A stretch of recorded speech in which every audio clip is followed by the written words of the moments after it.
ಮೇಘ ಮತ್ತು ಶ್ರೀ ಇಬ್ಬರೂ ಉತ್ತಮ ಗೆಳೆಯರು.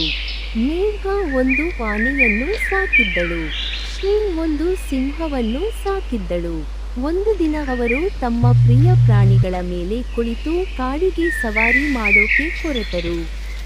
ಅವರು ಕಾಡಿನೊಳಗೆ ನಡೆಯುತ್ತಿದ್ದಾಗ ಅಚಾನಕಲ್ಲಿಗೆ ಒಂದು ಕಾಡು ಸಿಂಹ ಬಂದು ಬಿಟ್ಟಿತು. ಅದು ಮೇಘವನ್ನು ನೋಡುತ್ತಿದ್ದಂತೆ ಆಕೆಯ ಕಡೆಗೆ ಧಾವಿಸಿತು.